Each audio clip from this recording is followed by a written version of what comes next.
এই দেশের মানুষ মুসলিম, সংখ্যাগরিষ্ঠ মানুষ মুসলিম, ইসলামকে ভালোবাসে, কিন্তু ইসলামের রাষ্ট্র হয় না।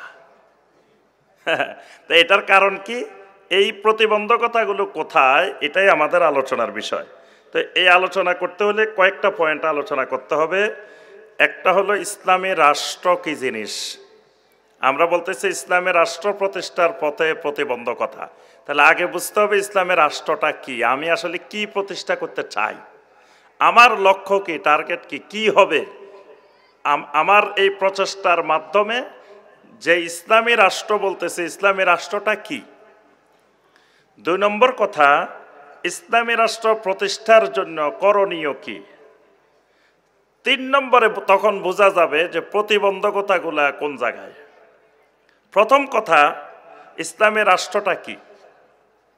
ইসলামী রাষ্ট্র হলো, প্রথমে এখানে আরো আলোচনা আছে, সেদিকে আমরা বিস্তারিত যাচ্ছি না। রাষ্ট্র কি, রাষ্ট্র সম্পর্কে আমরা সবাই জানি, রাষ্ট্রের 4টা মৌলিক উপাদান থাকলে সেটা একটা রাষ্ট্র হয়। ইসলামী রাষ্ট্রটা কি। ইসলামী রাষ্ট্র হলো যেই রাষ্ট্রের সার্বভৌমত্ব হবে একমাত্র আল্লাহর। যেই রাষ্ট্রের সার্বভৌমত্ব হবে খালি আল্লাহর না, সার্বভৌমত্ব হবে কার, কথা বলে না দেখি, পিছনের ভাইয়েরা বলেন তো দেখি, রাষ্ট্রের সার্বভৌমত্ব হবে কার, একমাত্র আল্লাহর। যখন একটা রাষ্ট্রের সার্বভৌমত্ব একমাত্র আল্লাহর হয়, আর জনগণ যখন খেলাফতের দায়িত্ব পালন করে, মানে ওই আল্লাহর সার্বভৌমত্বটাকে বাস্তবায়নের জন্য প্রতিনিধিত্ব করে। খেলাফত মানে প্রতিনিধিত্ব। তো খেলাফত কার প্রতিনিধিত্ব, খেলাফতুল মুসলিমিন, মুসলিমদের প্রতিনিধিত্ব।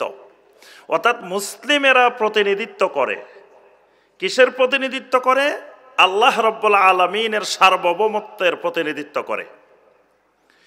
সূরা ইউসুফের 40 নম্বর আয়াত, আল্লাহ রাব্বুল আলামিন ঘোষণা দিয়েছেন, ইনিল হুকমু ইল্লা লিল্লাহ, ইনিল হুকমু ইল্লা লিল্লাহ। হুকুম দেওয়ার অধিকার, আইন দেওয়ার অধিকার, বিধান দেওয়ার অধিকার একমাত্র আল্লাহর। ইনিল হুকমু ইল্লা লিল্লাহ, আল্লাহ রাব্বুল আলামিন ছাড়া মুসলিমদেরকে বা পৃথিবীর মানুষকে কেউ আইন দিতে পারে না। যখন সমস্ত আইনের উৎস, সমস্ত বিধানের উৎস হবে আল্লাহ রাব্বুল আলামিন, তখন বোঝা যাবে এটা আল্লাহর সার্বভৌমত্ব কায়েম হয়েছে। কিন্তু দেখা যায় আমাদের দেশের সংবিধানে লেখা আছে সার্বভৌমত্বের মালিক কে, জনগণ। সার্বভৌমত্বের মালিক জনগণ হবে না। ইসলামী রাষ্ট্রের সার্বভৌমত্বের মালিক হবেন একমাত্র আল্লাহ রাব্বুল আলামিন। জনগণ হলো প্রতিনিধিত্ব করবে, তবে ওই রাষ্ট্রের সকল জনগণ মুসলিম হওয়া অপরিহার্য না, অমুসলিমও থাকবে। কিন্তু আইন কানুন বিধিবিধান চলবে একমাত্র আল্লাহর।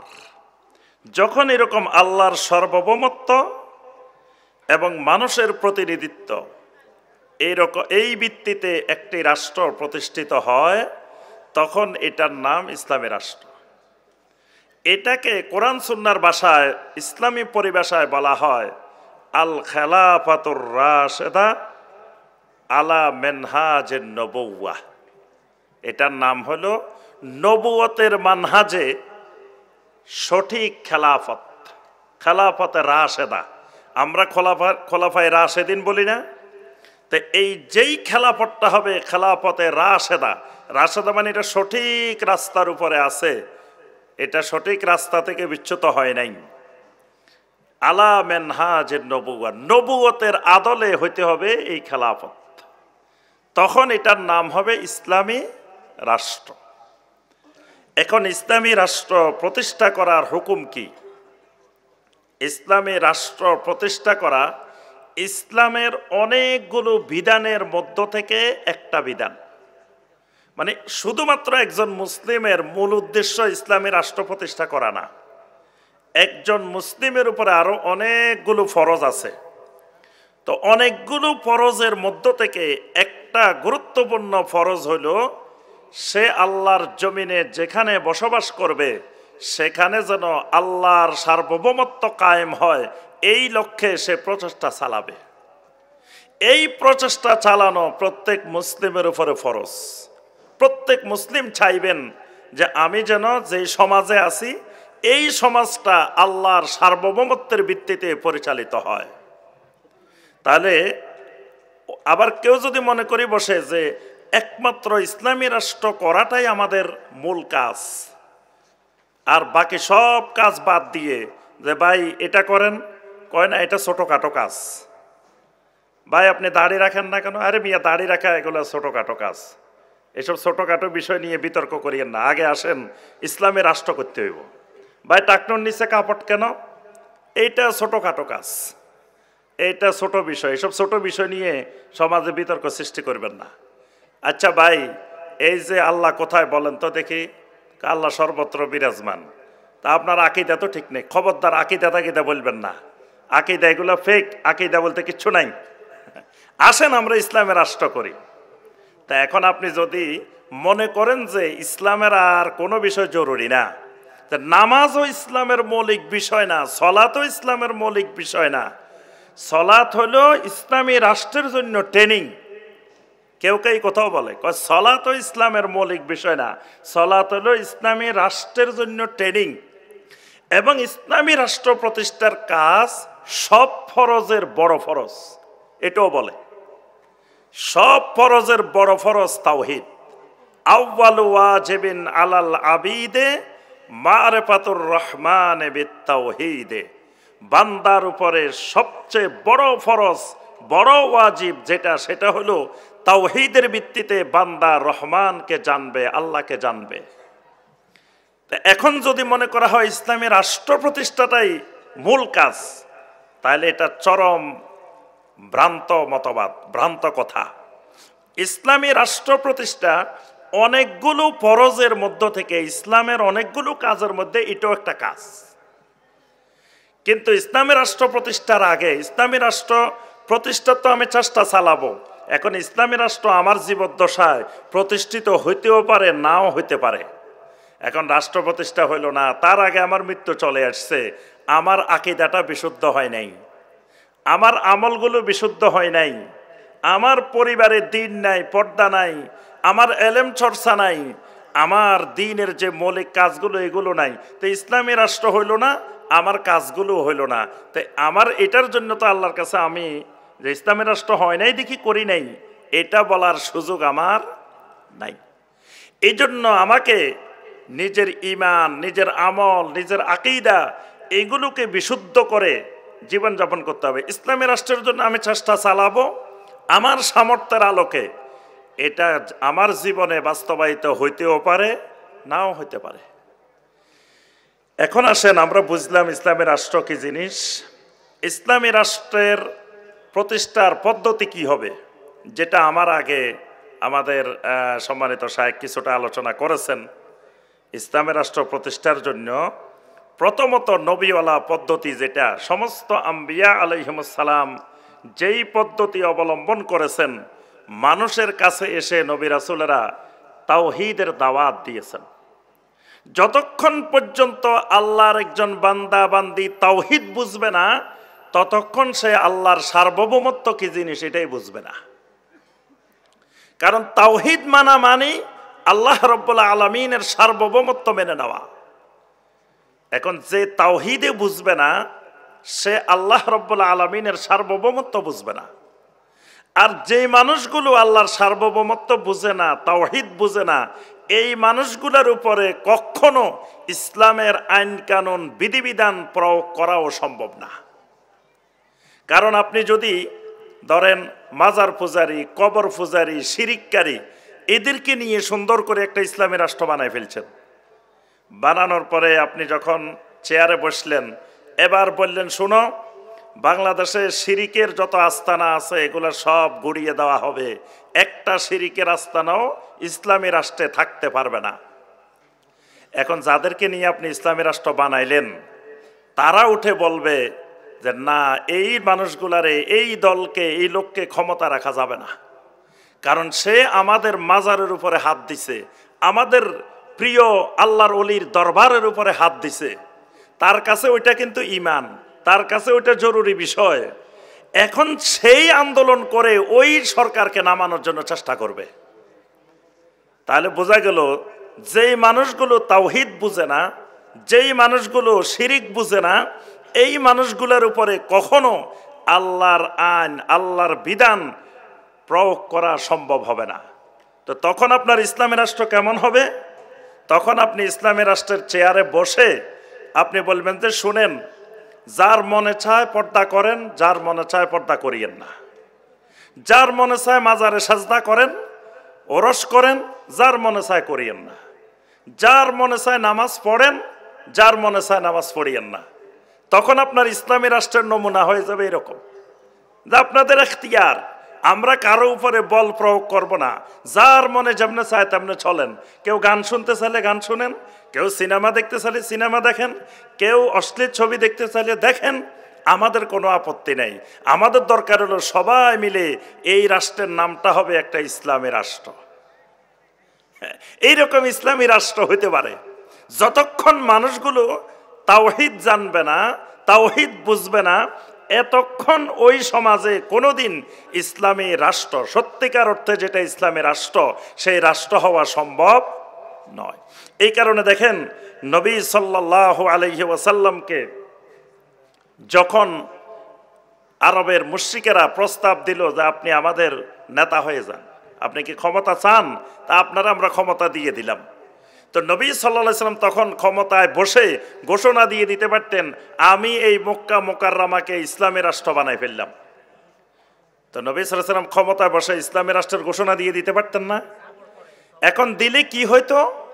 ওই ইসলামী রাষ্ট্রের রাষ্ট্রপ্রধান মুহাম্মদুর রাসূলুল্লাহ সাল্লাল্লাহু আলাইহি ওয়াসাল্লাম, প্রধানমন্ত্রী আবু জাহেল, স্বরাষ্ট্রমন্ত্রী আবু লাহাব, তারপরে অমুক মন্ত্রী উতবা, অমুক মন্ত্রী সাইবা, অমুক মন্ত্রী আখনাস ইবনে শুরাইক। এবার সেই ইসলামী রাষ্ট্রের অবস্থা কেমন হইতো? আল্লাহ রাসূল সাল্লাল্লাহু আলাইহি ওয়াসাল্লাম রাষ্ট্র ক্ষমতা পাওয়ার পরেও ক্ষমতা নেন নাই। কেন নেন নাই? যে এই রাষ্ট্র ক্ষমতা নিয়ে প্রকৃত অর্থে যেটা ইসলামী রাষ্ট্র, যেটা খেলাফত ব্যবস্থাপনা, সেটা এখানে ব্যবস্থার কায়েম করা সম্ভব নয়। নবী সাল্লাল্লাহু আলাইহি ওয়াসাল্লাম শুধু দাওয়াত দিতে থাকলেন, ইয়া আইয়ুহান নাস কুলু লা ইলাহা ইল্লাল্লাহ, কুলু লা ইলাহা ইল্লাল্লাহ। তাহলে ইসলামী রাষ্ট্র প্রতিষ্ঠা হইতে হইলে এক নম্বরে সমস্ত মুসলিমকে নবীওয়ালা এই পদ্ধতিতে এসে ময়দানে ঝাঁপিয়ে পড়তে হবে তাওহীদের দাওয়াত নিয়ে। জনগণকে খালি তাওহীদ বুঝাইতে হবে, লা ইলাহা ইল্লাল্লাহ বুঝাইতে হবে। জনগণ লা ইলাহা ইল্লাল্লাহ বুঝবে যেদিন, সেই দিন জনগণই বলবে যে আমার ইসলামের রাষ্ট্র দরকার, আমার ইসলামের রাষ্ট্র দরকার, আমার ইসলামের রাষ্ট্র দরকার, কারণ সে লা ইলাহা ইল্লাল্লাহ বুঝে গেছে। এই কারণে সূরা মুহাম্মদের 19 নম্বর আয়াতে আল্লাহ পাক বলছেন, ফাআলাম আন্নাহু লা ইলাহা ইল্লাল্লাহ, লা ইলাহা ইল্লাল্লাহর ইলম শিখো। লা ইলাহা ইল্লাল্লাহর ইলম যতক্ষণ জনগণের মধ্যে না হবে, এতক্ষণ প্রকৃত অর্থে ইসলামী রাষ্ট্র কায়েম সম্ভব নয়। 2 নম্বর, ইসলামী রাষ্ট্র প্রতিষ্ঠা করতে হলে জনগণের মধ্যে এলেম থাকতে হবে। এলেম নিয়ে ইসলামী রাষ্ট্রের দিকে আগাইতে হবে। জন দিয়ে ইসলামী রাষ্ট্রের দিকে আগানো যাবে না, মানে ধারণার ভিত্তিতে ইসলামী রাষ্ট্রের দিকে আগানো যাবে না। পৃথিবীর মানুষ 2টা ভিত্তিতে চলে, একটা হলো এলমের ভিত্তিতে আর একটা ধারণার ভিত্তিতে। ধারণার ভিত্তিতে কোনোদিন ইসলামী রাষ্ট্র হবে না। ইসলামী রাষ্ট্র হবে এলম দিয়ে, এলমের ভিত্তিতে। কারণ ইসলামী রাষ্ট্রের সব বিষয় নির্ধারিত হবে এলেমের আলোকে। তাহলে যেই ইসলামী রাষ্ট্রের দাওয়াত চলবে, সেই ফর্মুলাও দিতে হবে ওলামায়ে কেরামকে, এলেমওয়ালারা এটার ফর্মুলা দিতে হবে। এখন আপনার নামাজ শিখাবে আলেমেরা, সিয়াম শিখাবে আলেমেরা, হজ শিখাবে আলেমেরা, কিন্তু ইসলামী রাষ্ট্র কেমনে করতে হবে এই ফর্মুলা দিবে জেনারেল লাইনের লোকেরা। এটা হবে না, এটাও দিতে হবে ওলামায়ে কেরাম। কারণ ইসলামী রাষ্ট্র ধারণা দিয়ে হয় না। কোরআন সুন্নাহর জ্ঞান ছাড়া যত জ্ঞান আছে সব ধারণার জ্ঞান, বিজ্ঞানের জ্ঞান, ধারণার জ্ঞান। পৃথিবী থেকে সূর্যের দূরত্ব কত বলেন দেখি? পৃথিবী থেকে সূর্যের দূরত্ব কত লক্ষ কত মাইল? হ্যাঁ, কত? 9,30,00,000 মাইল। আচ্ছা, এটা মাপছে কে? চেন্দরি আপনার একবারে এখান থেকে সূর্য পর্যন্ত কেউ মাফি দেখছে? তো তাইলে এটা কোন জ্ঞান? এটা ধারণার জ্ঞান। এই কোরআন সুন্নাহর জ্ঞান ছাড়া পৃথিবীর যত জ্ঞান আছে সব ধারণার জ্ঞান, ফিলোসফির জ্ঞান, বিজ্ঞানের জ্ঞান, তারপরে স্বপ্নের জ্ঞান, কাশফের জ্ঞান, যত রকমের জ্ঞান আছে এগুলো সব ধারণার জ্ঞান। তাহলে ইসলামী রাষ্ট্র হবে এলেম দিয়ে, এলমের উপরে ভিত্তি করে। সুতরাং এলেমবিহীন ইসলামী রাষ্ট্র হইতে পারে না। 3 নম্বর, এই ইসলামী রাষ্ট্র প্রতিষ্ঠা করতে গেলে সবর লাগবে। এ দাওয়াত দিতে গেলে তখন সবর লাগবে। সবরের পরে আপনার এক পর্যায়ে গিয়ে আস্তে আস্তে এই ইসলামী রাষ্ট্র প্রতিষ্ঠা হবে। আরো অনেক আলোচনা, সেদিকে যাচ্ছি না। এবার আসুন সর্বশেষ পয়েন্ট। এখন আমাদের সমাজে সবাই ইসলামী রাষ্ট্র চাই আমরা। এখন দেখবেন সব জায়গায় স্লোগান, আল কোরআনের আলো, ঘরে ঘরে জালো। তারপরে সবার মুখে মুখে স্লোগান ইসলাম চায়। তারপরে সবাই তাওহীদি মুসলিম জনতা, সবার উদ্দেশ্য ওহির বিধান কায়েম করা, আল্লাহর আইন কায়েম করা। আল্লাহর আইন চাই, সৎ লোকের শাসন চাই, সবাই আন্দোলন ইসলামের রাষ্ট্রের জন্য। কিন্তু ইসলামের রাষ্ট্র হয় না। তাহলে প্রতিবন্ধকতা কোথায়? কোরআন সুন্নাহর আলোকে অনেকগুলো প্রতিবন্ধকতা আছে এই দেশে। তার মধ্যে 1 নম্বর প্রতিবন্ধকতা যেটা, সেটা হলো এই দেশের জনগণ তাওহীদ বুঝে না। এই তাওহীদ না বোঝা, এটা 1 নম্বর প্রতিবন্ধকতা। সবার আগে মুমিনের উপরে যেটা ফরজ, তাওহীদ জানা, তাওহীদ বুঝা। অথচ এই দেশের 99.99% মানুষ তাওহীদ জানে না, তাওহীদ বুঝে না। একটু আপনি জরিপ চালাই দেখেন, জিজ্ঞেস করেন ভাই তাওহীদ কাকে বলে, তাওহীদ কত প্রকার, তাওহীদের রোকন কয়টা, তাওহীদের শর্ত কয়টা, তাওহীদ কেমনে নষ্ট হয়, দেখবেন ওই 99.99 চাইতেও বেশি পাইবেন তাওহীদ জানে না, তাওহীদ বুঝে না। এমনি লা ইলাহা ইল্লাল্লাহর জিকির করতে করতে কলব পরিষ্কার করে ফেলছে, কলবের সারখার করে ফেলছে, কিন্তু এখনো লা ইলাহা ইল্লাল্লাহর অর্থটাই জানে না। জিজ্ঞেস করলে কয় আল্লাহ ছাড়া কোনো মাবুদ নাই। তাহলে তার সঠিক এখনো লা ইলাহা ইল্লাল্লাহর অর্থই জানা নাই, লা ইলাহা ইল্লাল্লাহর রোকনে জানে না, লা ইলাহা ইল্লাল্লাহর শর্তই জানে না। তো এই মুসলিম দিয়ে কিয়ামত পর্যন্ত ইসলামী রাষ্ট্র কায়েম হওয়া সম্ভব নয়। কারণ আল্লাহ সুবহানাহু ওয়া তাআলা সূরা নূরের 55 নম্বর আয়াতে বলছেন, ওয়া'আদাল্লাহুল্লাযীনা আমানু মিনকুম ওয়া আমিলুস সলিহাত লা ইস্তাখলিফান্নাহুম ফিল আরদ। যদি জমিনের মানুষেরা ঈমানটা বিশুদ্ধ করে, আমলে সালেহ করে, তাহলে আল্লাহর ওয়াদা, আল্লাহ তাদেরকে খেলাফত দিবেন। তাহলে সবার আগে শর্ত হলো ঈমান বিশুদ্ধ করা, ঈমান জানা, ঈমান বুঝা। ঈমান যখন বুঝবে তখন ঈমানেই তাকে জাগাই দিবে ইসলামের রাষ্ট্র করার জন্য। ঈমানেই বুঝে নাই, তো সেই ইসলামী রাষ্ট্র কেমনে করবে? ভোটের দিন সকালে 100 টাকা দিলে সে যেদিকে 100 টাকা পায়, যেদিকে 500 টাকা পায়, ওই দিকে যায় সিল মারে।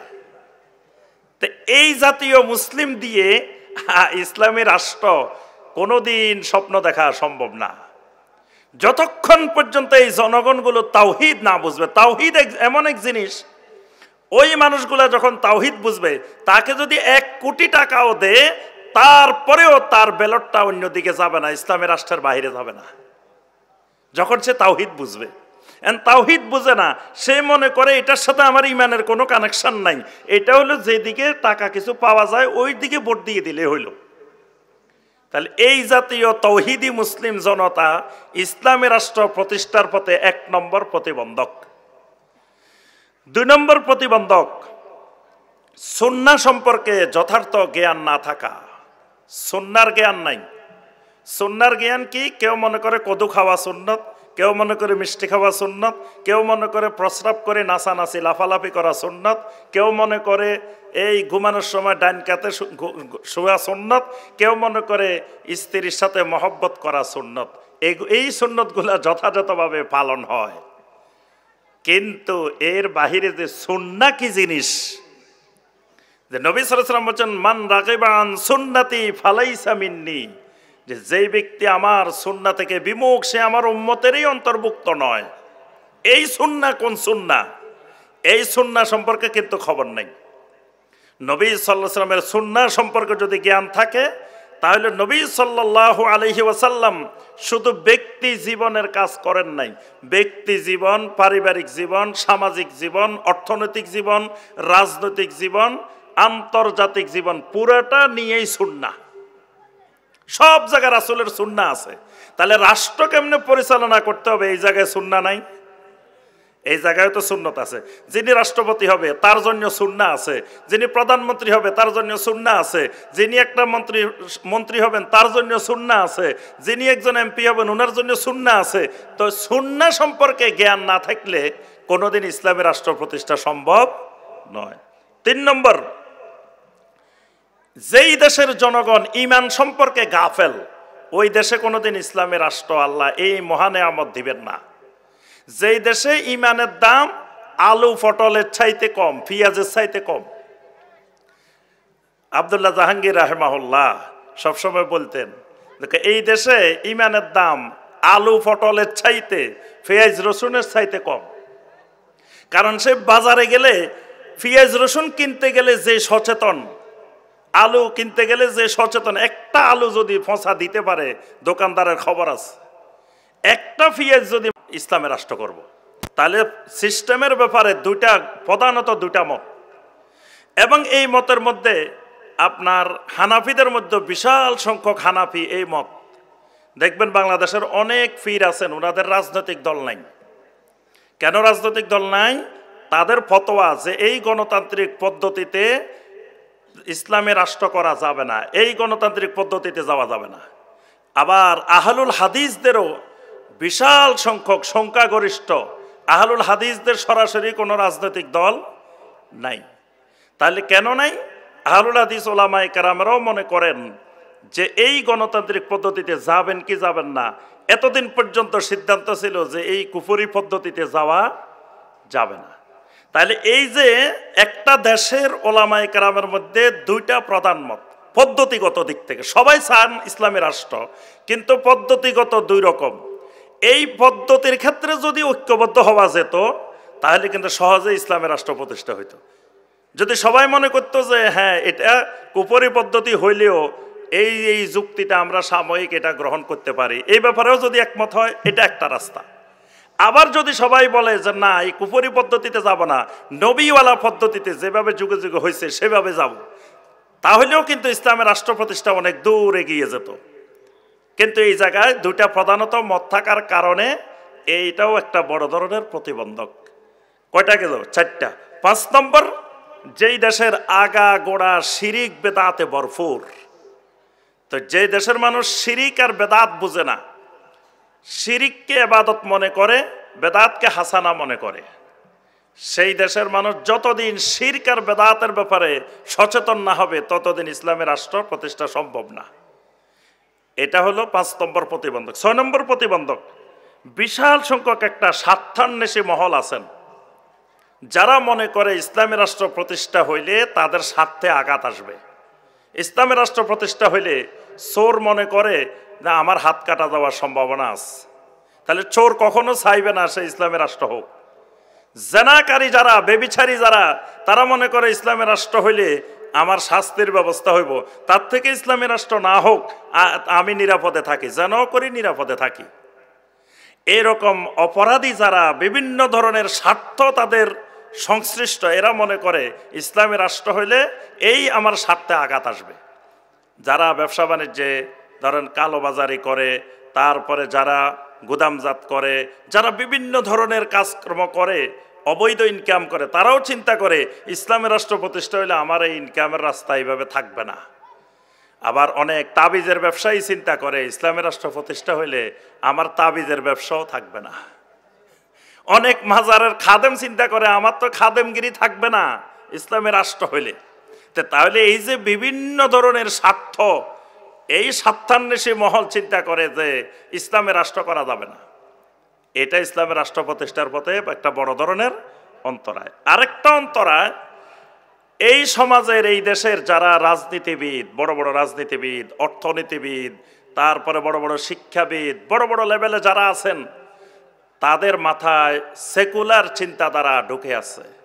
তারা মনে করে ইসলাম আলাদা, রাষ্ট্র আলাদা।